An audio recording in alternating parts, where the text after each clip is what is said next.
is a powerful documentary by Manasseh Azuri-Awuni, and this is going to be a subject of some great debate and discussions on PM Express on Monday. But tonight, we are talking about this. University education in Ghana, fit for purpose, is what we are delving into. We know that in the last 48 hours, there's a lot of controversy that has gone on about the university education in Ghana. And there's a debate around all this. Why? Because of this man, Senyor Hosi, after, he had raised heavily criticizing the management of the university, castigating them for incompetence. Now, what did he really say? He says the university is churning out people with degrees, not people with education. What did he even mean by that? He claimed that university is producing people without skills. Tonight, one of the things we'll be doing is that's the scientific research back these claims. We'll try and tell you that shortly. He also says that he will not hire even MBA graduates from the University of Ghana Business School because they simply are not fit for purpose. Now, he says he called for the clearing of the old guards at the university, those old lecturers. He's, quote, respectfully, the old men running this school, they are too many. Get them out. Senyor Hosi said in his now very famous comments. And ironically, he said this at the University of Ghana, marking the 70th anniversary in the presence of all the lecturer students and faculty members as well. Also chastised organizers of the university's anniversary celebration themselves for doing a poor job in attracting alumni to the event. Now he says this is a university that has a whole marketing department that is supposed to sell stuff, teach people how to sell stuff, their own product. 70th anniversary, they couldn't sell it. He says that is an example of a failing of a university. We'll get into that. Now, there have been reactions to this. One of them, Professor Jampo, has written, he says a senior lecturer there, he's thought through this, writing, criticizing the position taken by Senyor Hosi. He describes Senyor's comments as loose. Now, he disagrees with the description of the UG people that they don't think, questioning that as a basis. Students from the university receive scholarships, he maintains, from the best schools in the world to pursue postgraduate studies every year. He says that's an example to show that the university is really churning out people fit for purpose. Professor Jampo argued again that many of them are hired to work there afterwards, an indication the university is doing a good job. Is that enough to show that the university is doing well? This man here, a former vice-chancellor of the university as well, Professor Ivan Adai, a renowned educationist, has also chipped in. He says that, as an alumnus of the school, Senyor Hosi demonstrated a worst form of thinking himself. But the big question really tonight is university education in Ghana fit for purpose? That is what we are trying to answer tonight. Stay with us.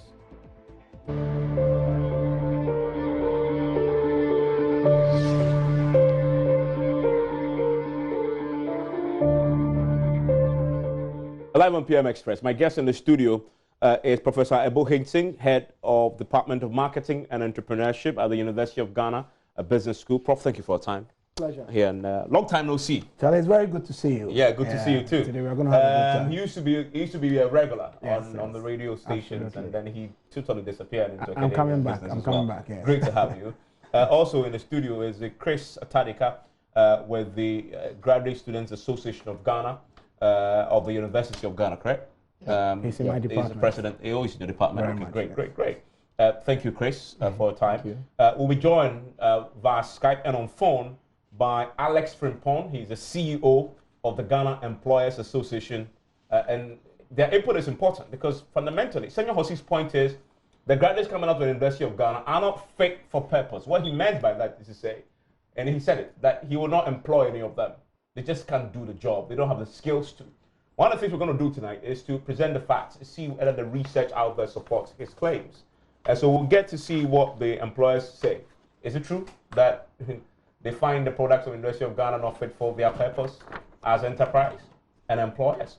We'll also hear from Senyor Hosi himself, who will join us also by phone. And then Professor Jampo may also join us in this conversation. Wherever you are, please share your thoughts on this very important conversation. Professor Hinckley, let me start with you. Yes. What do you start on this conversation? Regarding fit for purpose. Okay.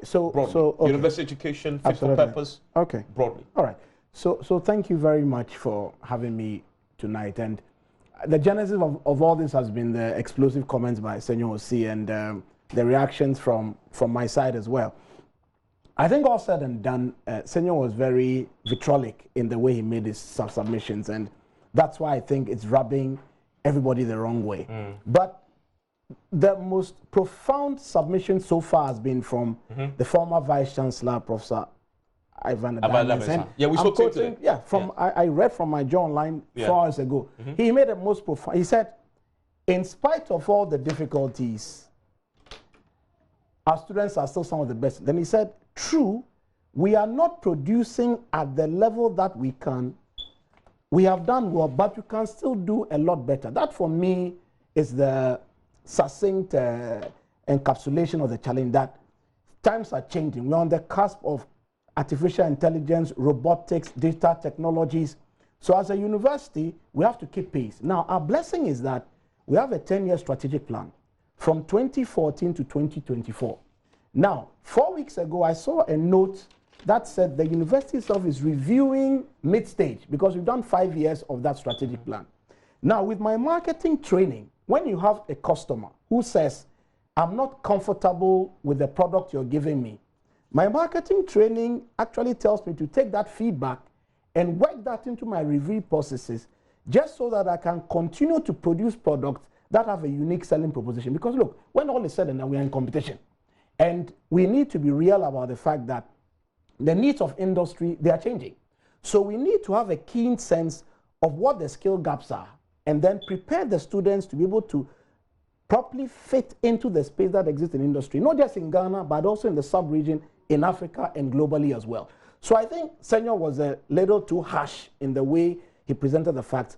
But Minister Aunkanlin Setu was there. He made the same point. He said, look, we say we are going to pursue an industrialization agenda. And he said, the Legon of 70 years ago is not the Legon of today. And his challenge to us as a consequence was, how are we preparing our graduates to fit into that industrialization agenda? So I think all said and done, there are merits in both sides. I think he was too harsh, but we can just take what we need from his submission and then build on it to have a more resilient university. And I'm coming to come because I know you've done some work already. You're still doing some work in just trying to analyze this broadly. Yes, education marketing. Exactly. And yes. I want to come to that. Yes. And I'm also going to see what the facts say. You say he was a bit harsh, but in academia, it's not about being harsh. Was it factual? It's a key point. Because in academia, we can't just say harsh and not back it with facts. And the sad thing some have said is they say they've had professors from the University of Ghana argue at this, and none of them have produced one research to back their own point. And so that's where I'm going to take you, because both of you are a professor, you are a graduate, so that's what we need to do. We need to move this from he was harsh, he was disrespectful, to what does the fact say? What's your starting point on this? You've issued a statement, a very strongly worded one, calling him names. Names? Oh yeah. I mean, I got this from a very renowned professor at the University of Ghana today. He sent me your statement. Obviously shares your position on the matter, and essentially saying the man was loose. His position was simply not one that represented the facts and all. But why? What did he say wrong? Thank you very much for this opportunity. Now, I'd love to say a good evening to all your viewers. He made very blank statements, and it was too generalized. I would go preposterous, unintelligent, loquacious, condescending, very condescending, damping the spirit of young ones, spiteful, blanket. Why? Yes. Where's your argument there to challenge him? Yes. The university has its motto, Integri Procedamus, which interprets to proceed with integrity. He raised comments and claims about TAs, teaching assistants, doing the thesis for graduate students. and which I think was very unfortunate for him to say. Why? Because there are structures and systems in a university which curtail some of these small practices when it comes to thesis submissions and what have you. For example, there's a board, a committee on the School of Graduate Studies, which analyzes and scrutinizes every research that graduate students do, every thesis. So it means that it goes through a rigorous process to make sure that people come out with the best form of research as much as possible. Okay, so when you say that TAs do the thesis for students, which evidence you have? It is not true. It is false. It is very false. Are you saying that it is very TAs false? do not write theses for we students? would want to challenge. We've all been to University of Ghana. I'm telling you, we would want to challenge Senyo to give us an evidence. Okay. Okay, I would love to challenge him. He can give us an evidence of a student who has paid a TA, okay, to do the thesis for him, because it doesn't work that way. Okay, but let's come back to the big picture. Is university education, not only University of Ghana, there's been a focus on University of Ghana because that's what happened, but even broadening, is investigation in Ghana fit for purpose? You've been through it, you're a graduate. Yeah. Are you fit for purpose, knowing what you met when you went to the job market? Did the university equip you enough to be useful in the job market? Yes, it did. It did? For example, I did for my undergrad a BSc administration. What the curriculum does is that you need to either choose English, or, Chinese or French in your level 100 studies, which deliberately makes you internationally, recognized, because as part of the training, you need to have language proficiency in the two main business languages in the world right now, which is either Chinese or French. Okay, so it makes you ready for the job market. We have presentations, we have seminars that prepare students with practical understanding of the corporate world. We have talk shows where we have people in industry come and talk to students and what have you. So to just make a general statement that University of Ghana graduates are not fit for purpose, I will not hire them, is below the belt. Professor Hinton. You see, for me, I like looking at data. So my friend Joanette has an MBA marketing from the department. Kojo Ponkruma has an MBA marketing from my department. George Anda as well. Isilfwa, Executive Director Marketing. Reverend Obami Tete, he has a BSc and an MBA marketing from my department. So I can point to several people, locally and globally, who are making waves because they acquired some degree from the Department of Marketing and Entrepreneurship. But I guess the argument is, if that was in the past, going forward, what is the modus operandi? I guess that's what we all want to discuss. And I'm saying that the University of Ghana itself is saying that in its own strategic plan, it wants to create what it's calling versatility for staff and students. Now, once you start using words like versatile, it means that you are open to innovation, open to new things. Look, a year or two ago, I brought the famous Omotola from Nigeria. Unilever brought, and they had the most explosive time with my students, undergrad, masters, explaining things like how marketing meets the road, because she's a famous film star, globally recognized, now ambassador in Lagos. So we are trying hard to innovate around the curriculum. I think the larger issue is, even as a country, have you been following the debate about university bill, the people are rebelling? In that university bill, Evans, you need to ask yourself, do we have an international education strategy there? Where, for instance, we have a national scale audit of how many engineers we need, how many doctors we need. Because that kind of macro level planning feeds then into what we need to produce in order to fuel the economic drive going forward. Those discussions are not being had. And we are rather haggling over who will chair a council, who will be, that for me is important, but not the germane issue at hand. So in a national, look, in the UK last year, the contribution of education was 13.67 billion pounds. This is exporting education. So people are serious about this thing. We sit here and there are schools in Ghana that charge $50,000 for MBA program. People go and do them. When you add 10,000 for international, it's $60,000. So I think what we need to understand is there's a certain skill set that's needed. And that University of Ghana is not providing? Well, the World Economic Forum, I'll tell you, they said by 2020, these are the 10 critical skills for you and I. Okay. It's complex problem solving, critical thinking, creativity, people management, emotional intelligence, service orientation. These are the sorts of insights we need to feed into curriculum development. Senyor's point is, all the things you've mentioned, University of Ghana is not producing students to solve this, to meet this criteria match. But that's inappropriate because that's a little too sweeping. Across the university, I can speak for my department. We started a brand new MSc International Business program just last year. We already have 250 students, cohort 1, cohort 2. They were in Denmark a few months ago to do an international study tour. They learned best practices. Another group is going next year because we had a grant from the Skills Development Fund to facilitate these sorts of things. We are thinking of introducing new programs in hospitality, things that have to do with digital entrepreneurship. There's a committee working right now because of the cross technology and business to innovate around a degree program in digital entrepreneurship. So I think there are notes around the university where innovation is taking place. We need to build this up into a bigger mass so we can take But the facts say, yes, generally, overall, the products simply don't match these skills like you say we require in the next 10 years as the World Economic Forum has identified. Here's the research. Okay. A document that I just found, yes, just reading on Oxford University's website in the UK, done on Ghana's tertiary education. It's titled Tertiary Education and Industrial Development in Ghana. Very much. Funded by LSE, Oxford, and UK AID. Let me read you what it found. Go ahead. The assessment of these same graduates, and this is employers' assessment. They did assessment of what employment said. They are the customers. The assessment of these same graduates on their ability to analyze data, and I'm happy you cited these skills there, and they also use the same to analyze whether University of Ghana and other universities in Ghana were meeting that. Very much.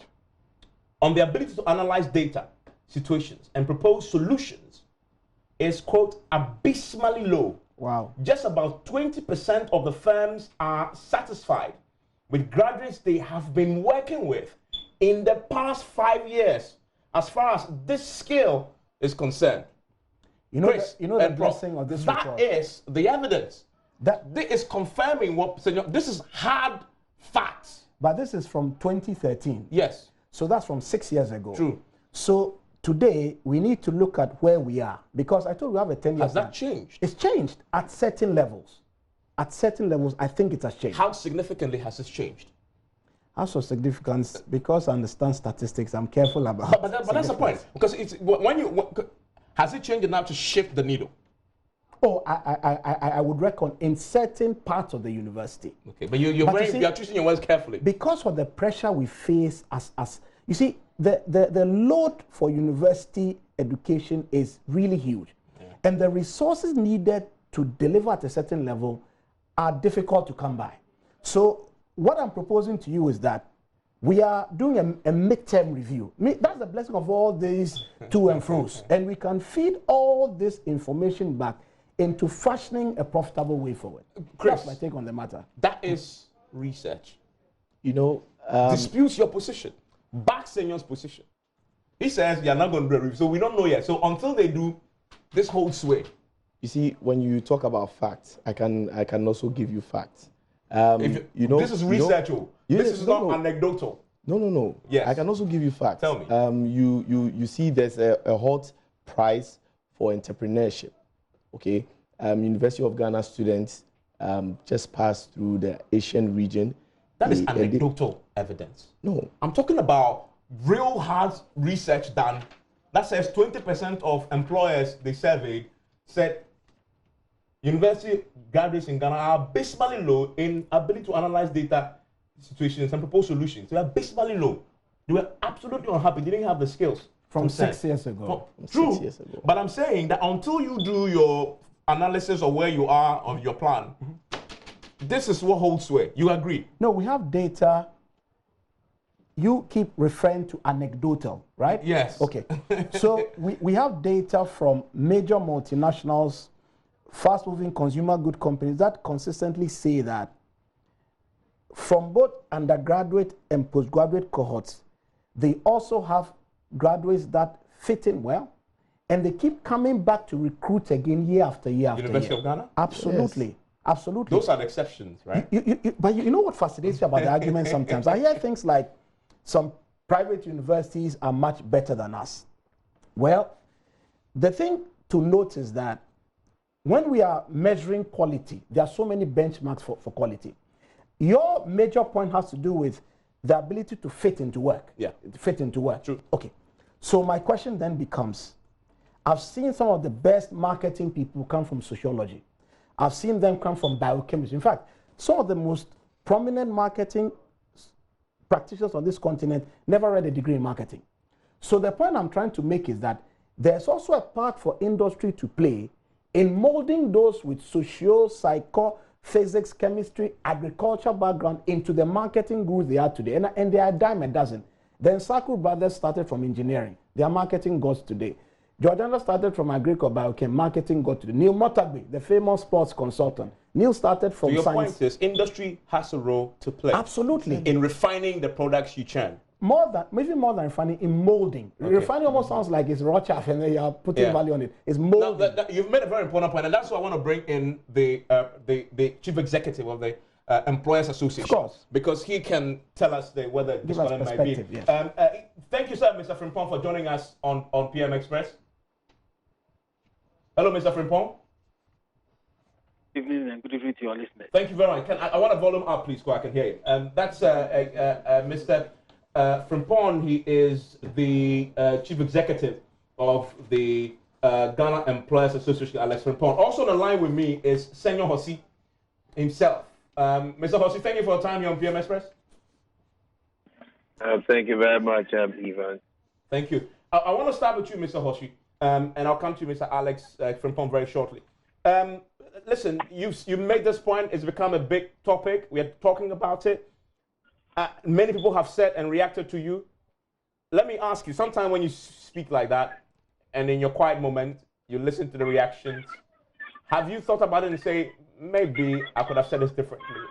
Or you still stand by every word, and maybe you haven't even been reinforced in your position? Well, where do you stand on this after listening to all the reactions? You've trended the whole day, by the way. If you go on Twitter trends. I've not been in town, and I've not been following. You haven't been following. But let's start a very from huge industry report to put together. Good. I am very deliberate, often about every single thing I do. The concerns raised are not concerns I haven't raised quietly with key people. I used to be a member of the residential board of the university. I used to be a JCR president. I have a good number of my colleagues still in very important places right now. So we speak. Nothing is happening. I'm not the first. I think probably the first biggest voice on this similar matter must have been Ishmael Yamson, who was once chair. And he raised it with the university people that he even struggled. And if I recall, I stand to be corrected. I wish he could shed light on his own experiences. He raised issues with first-class students that they interview across West African schools. So I don't think I'm the first. You've heard the Ashesi boss also say something like that before. I don't have any regrets about being passionate and candid with my school. Sometimes it's the only way they get to hear. We've been trying to fix things. We share ideas, but the university is just too conservative or dogmatic. I don't know which word to use. Nothing much changes. Stuck in their old ways. And my problem as an alumnus is that we are losing ground. I am an employer. I sit with employers. I sit on people's boards. You wouldn't have thought of an assessee being a primary selection in any drafting for recruitment. But today they are. Bob Hinson is sitting there.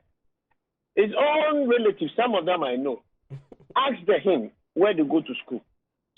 The university grad lecturers there, a lot of them, they seek to rather take their children or their family members to Ashesi or take them abroad. Those who are well to do in our society, how many of them who went to Legon are willing to bring their children back to Legon? The president that Jampo mentioned, I don't know if his children came to Legon. I don't recall that. We need to be honest about our problem and fix it. I love my school. I was telling somebody today, the president went to Kimbu. Back then, Kimbu was an experimental school and was one for the elite. Will you take your child to Kimbu? Will the president take his child to Kimbu today? So don't live on your 70 years. The time has moved. People do not pay for degrees. It's not like before that I had our registrar, A.T. Kunu, tell me that in his time they needed only 2 E's to enter the university. By the time they are out, their cars, their jobs, everything guaranteed. Time has moved. You can boast of any ranking. You can boast of anything you are doing. If on the job we find accessory students more minded as far as critical thinking is concerned, we find them more responsible. We find them with better integrity. They can write examinations without a supervisor, without what do you call it, an invigilator. Can you do that in Legon? Senor, just a second. I want to bring in the Chief Executive of the Ghana Employees Association, Mr. Lex Frimpong. Mr. Frimpong, are you happy with the graduates you get who show up at your interview sessions seeking employment in your many firms that you represent? Well, the issue of the quality of graduates has been with us for quite some time, and many organizations have been giving us some information regarding that issue. What is it that they tell you? That they are happy or they are not happy? Well, the issue is that when you come from the university and you are engaged, the learning curve that is the length of time that is you require to prepare the students are getting a bit longer than it used to be. In other words, they are having to do far more to invest in bringing those they hire up to speed with the market, the job market. Yes. Okay. For instance, some key issues have come up following our survey that we did, I think, a couple of years ago. Mm-hmm. One area that employers believe we need to improve upon is analytical skills. Okay, so in other words, they're finding that the students that are coming from the universities lack the analytical skills, and so they have to invest more to bring them up to speed on that. Yes. Then creativity, communication skills, IT. These are issues that employers have concerns with regarding the students, and these are areas that we think that collaboration with the tertiary institutions comes in handy, because the feedback would help them in preparing the students well. Again, you realize that at times you cannot also force the university authorities too much, because a lot of these things cannot only be picked through university education. Nowadays, a lot of us do not engage in social and community activities. So if you don't learn these things from the community, leadership skills and all that, look at the length of time we spend in the senior secondary school and even the junior high schools. How are we able to even work within our communities to acquire some of these skills? How are parents, families also helping in preparing the graduates? So it is something that all of us need to understand.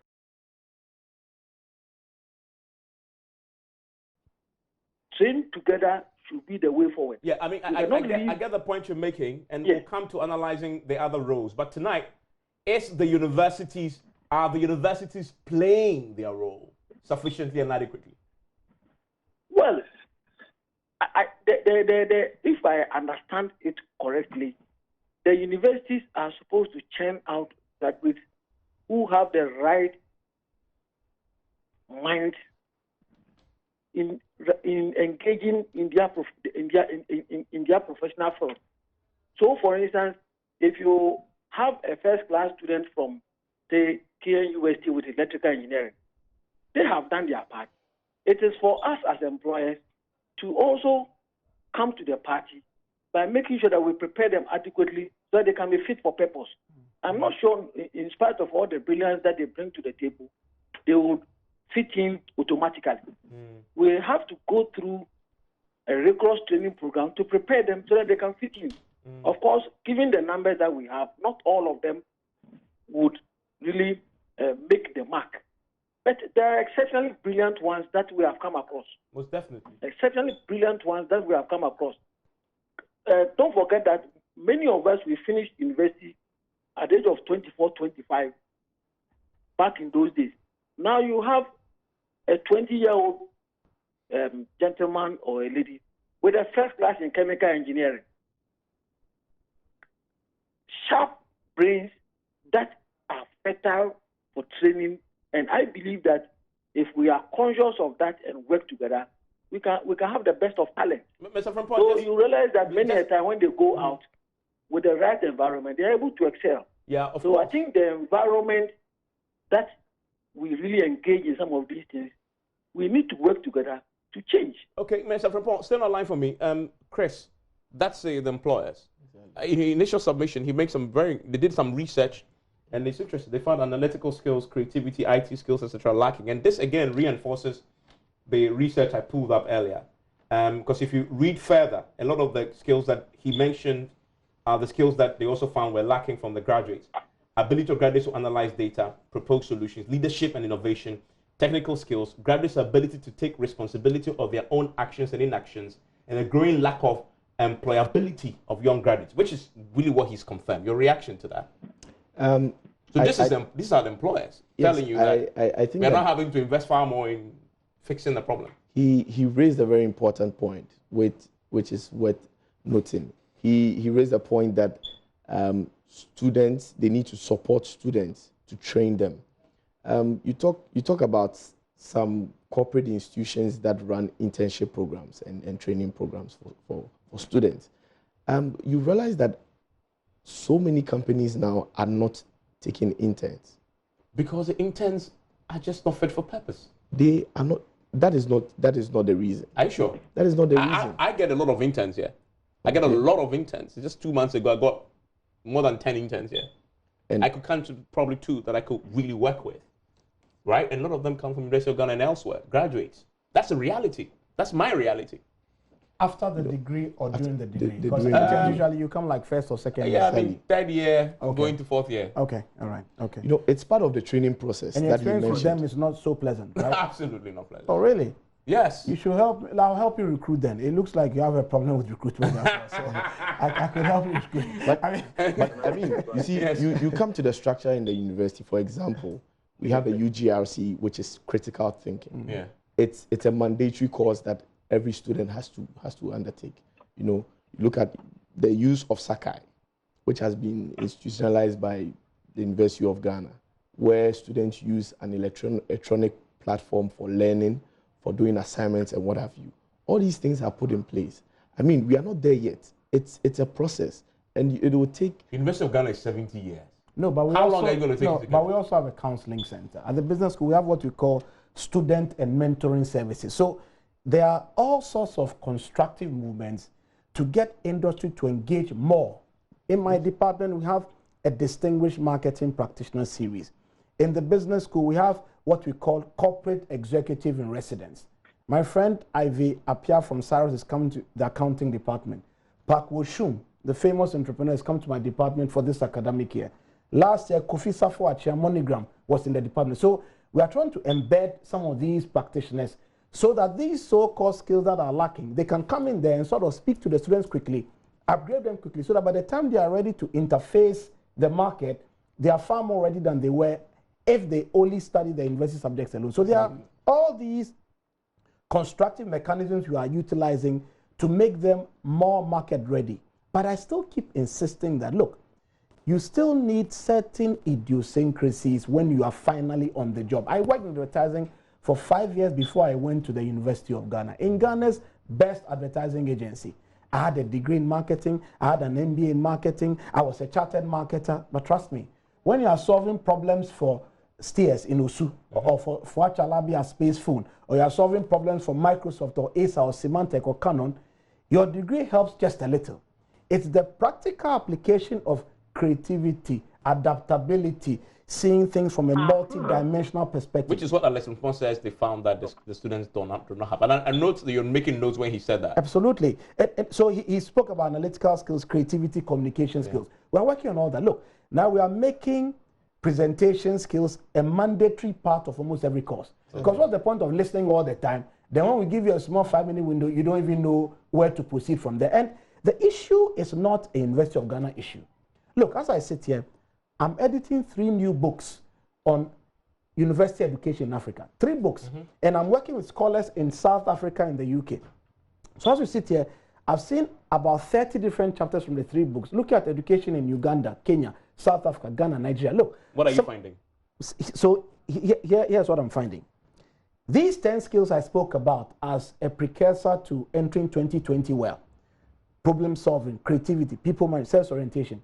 It's a problem across the continent. It's not a Ghana problem. So I think the continent itself needs to realize that if we are going to compete well on a global scale, things like service orientation is something we should take care of ASAP. Oh, and by the way, so this morning I have a brand new book published in the US just this morning with Kojo Ponkrumah, again, a few other people on customer service management in Africa. Is Kojo a writer in the book, or what is he? He's a co-author. Okay. Oh, yes, he was my student, so he's allowed to write, I think. Yes, yes, and a few other scholars we wrote with as well. And so we are trying to get people to understand that things like having a service mindset, it's a problem not just for the University of Ghana. Look, service delivery, customer experience, a problem is one of the biggest problems in industry in Ghana and Africa today. So we are trying really hard. We are giving them exchange programs. Some are going to universities in Nigeria and coming back, South Africa and coming back. We are bringing people from WITS to come also in Ghana to cross-fertilize. WITS is like number 2 on the whole continent when it comes to African university excellence. So we are trying. The only thing is that I think that on the cusp of this artificial intelligence, I keep going back to digital thing because my thinking is that we need to be a lot more radical in the way we do some of the stuff. Are we being radical? I think Senor was his point, and that's why he said the old folks you have at the university, just clear them out. As for the old folks, you know, I mean, if you may allow, yes, just for a second. Yeah. Hello? Senor, go on. You know, this was the issue that raised the thing about the thinking, and then the editing possibly took a bit of the context of the thing, of the argument that we were not thinking. I asked questions. AI is out to disrupt the entire human resource space. What study has my university undertaken to identify the impact to Ghana as a country, and also identify the right skills that will make the students we are sending out today viable for that future? I asked again, that relationship with industry, are we getting feedback? This research that you are talking about, somebody did it. That is something that should be routine for the university. The university is not doing it. If you're not getting the right feedback, how are you going to channel the right people? What AI is going to turn things around? How is University of Ghana preparing for it? We are very reactive in every single thing we do as a country, largely. But a university is an institution of higher learning, a place for futuristic thinking. That is where we, as industry, should go and get a better opening of what is to happen. The term disruptive technology didn't come from industry, it came from the university. So these were the things I put before them, and it's not there. And I said, I was referring to us as a university. We are not thinking. And it's not to insult anybody. It's not to say that individuals are not thinking. The people sitting there are fine brains. Vincent is a friend. I know him. Very fine brains. But as an institution, that strategic thinking is not an individual thing. It's a wave that involves everybody. We have to define what type of student we want. As to whether the person is doing chemistry or doing anything, doesn't really matter at that technical core.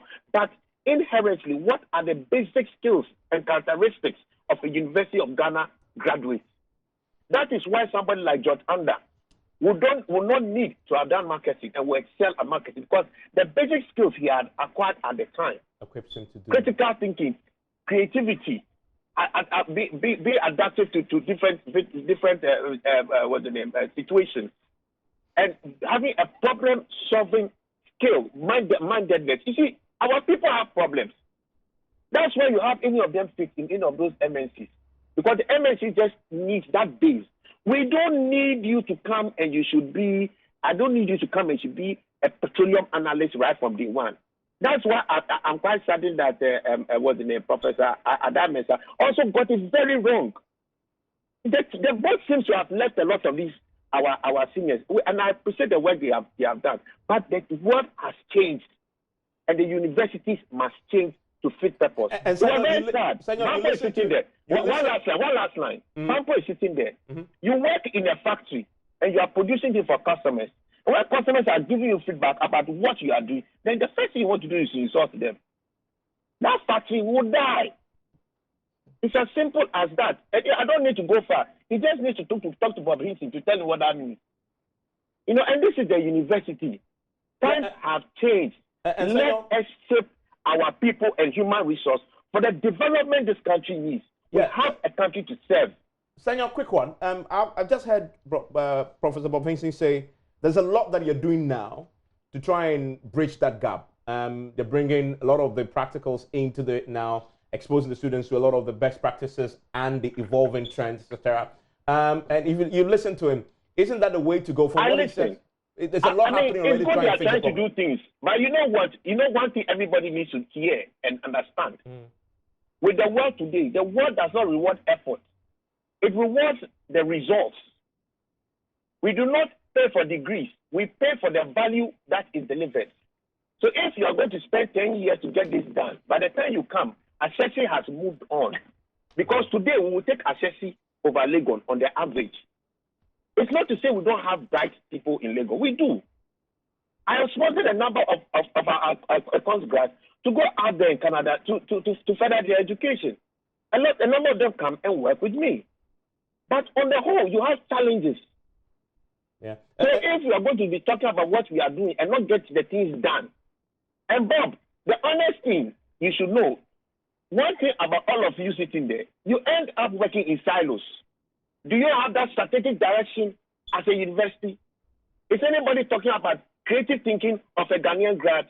For example, I was telling somebody today, you can decide to teach people English without necessarily taking English as a subject. I can teach you English on the back of history. So I can teach you creative thinking on the back of archaeology. Yeah. I can teach you creative thinking on the back of critical thinking, on the back of agriculture. It doesn't matter. At the end, when that human being comes out, first grad, who is he? Yeah. Is he in a state that you can now mold to fit a particular job purpose? Yeah. A lot of the routine work are going to do. Let me get the University of Ghana graduates Professor Bob Hinson's point on that. For routine things.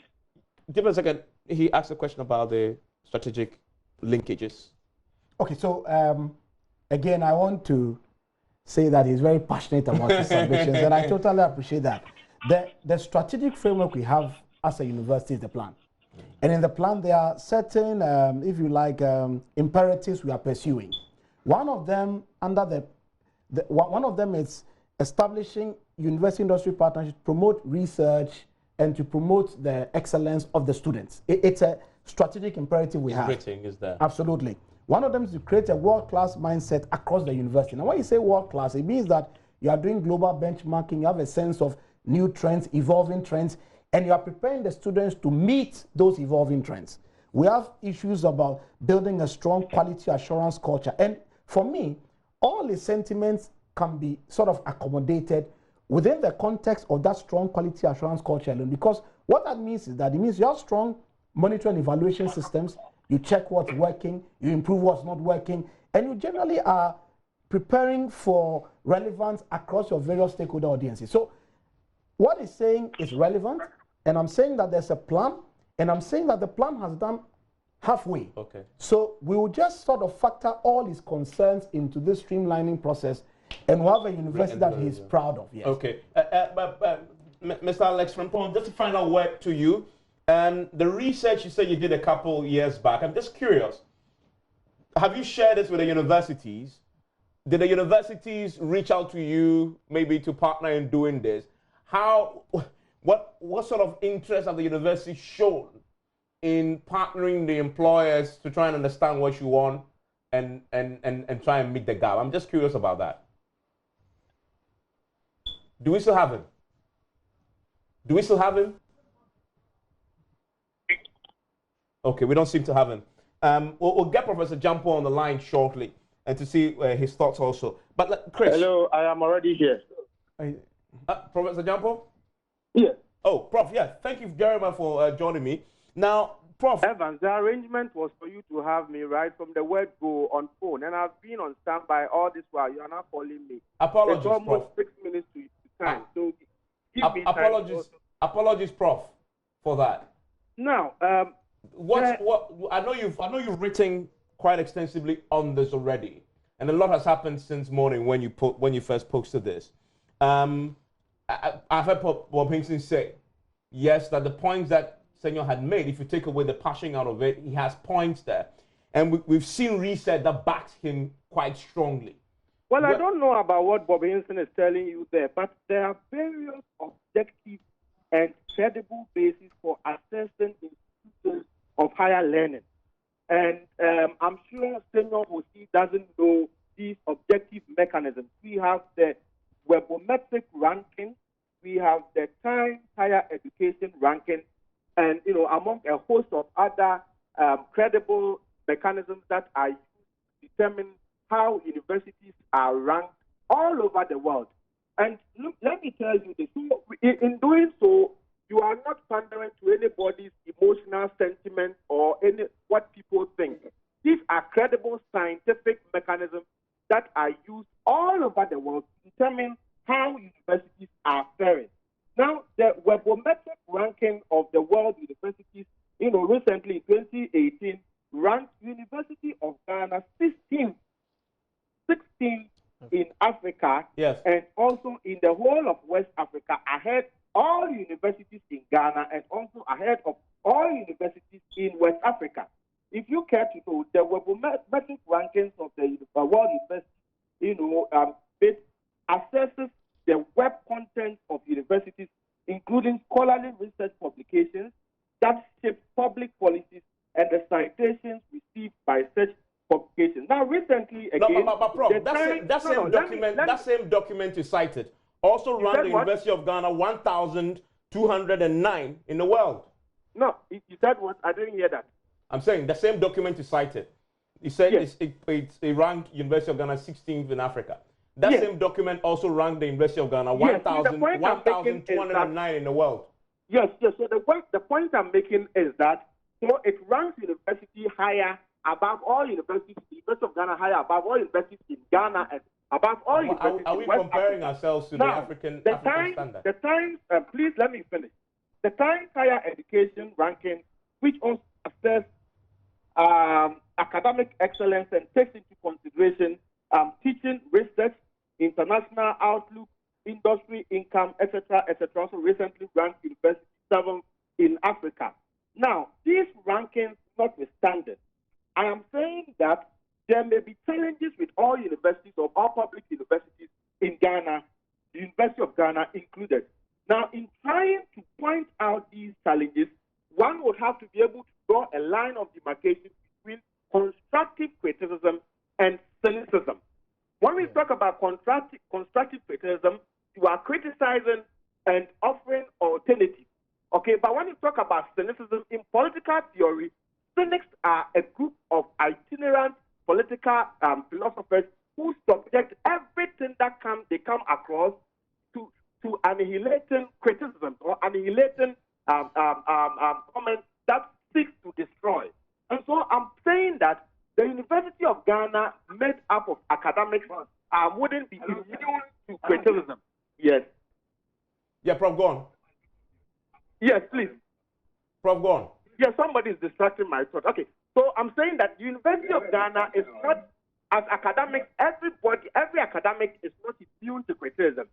But what becomes problematic is when the criticism degenerates into cynicism, subjecting what we do to annihilating criticism. That one, I am intolerant of that, and I don't know any well-meaning person who will be tolerating a kind of criticism that is done in a manner that Prof, just a second on the substance of this. Do you, and I've heard a lot and I've read a lot about this since morning, do you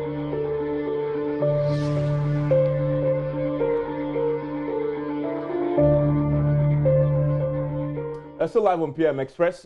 Thanks for that. Apologies for that brief hitch there before we went for that enforced break. Chris, you've listened to, we've had a varied views.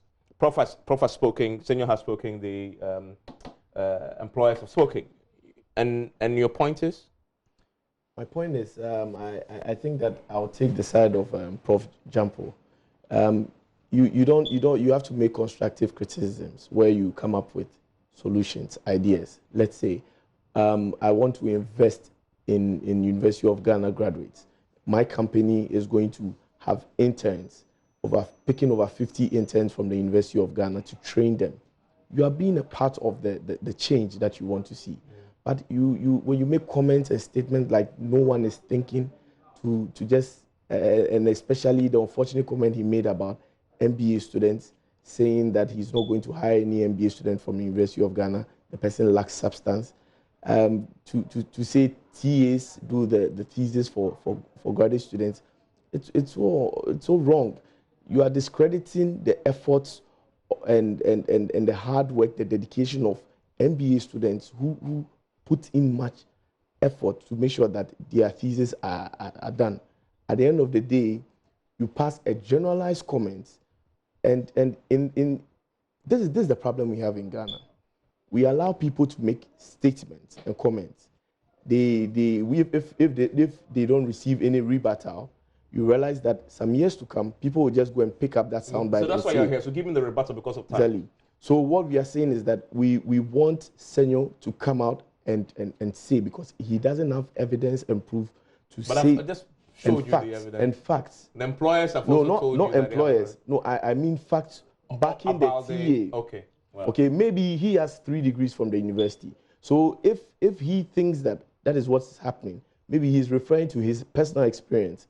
And that's why we were calling on the university to go into and probe into his degrees. I see. Look, we need to say that, look, the kind of numbers we are working with, it takes a lot to be able to inculcate all those creativity, communication skills, and so on and so forth into the individual fundamental point. So it's an issue we need to tackle head on. Numbers of students in thousands of students. Look, I have 1,300 students between main campus and city campus for a level 200 course called Social Responsibility and Ethics. So I've had to create 16 videos, put them on Udemy so they can sort of watch them. Because in a classroom... But that is Senior's point. Yes. That's what a strategy will say to you. Yeah, but no class will have a standard class size. So they are broken down. So they are broken down. So we don't do beyond 200. So I do several iterations per class. Okay. And I was in class on Monday. That's well paid.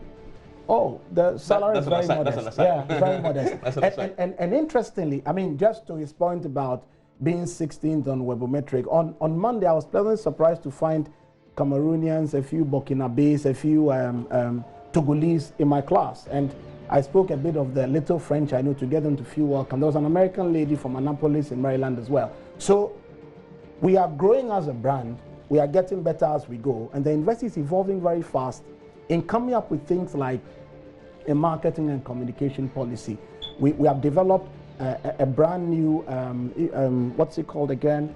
Risk management policy. So there are things we are doing to also improve the institutional governance framework to get to the levels that we want to get to. So yes, we were ranked 16th, and like you said, in West Africa, we're even ahead of a university like University of Ibadan. You know, but I'm taking cue from the work you said you're doing across the continent. Absolutely. And I'm saying to you and him that it is, from what you just told me, is it okay to be comparing ourselves to the rest of the continent when we've ranked 1,200 plus in the world?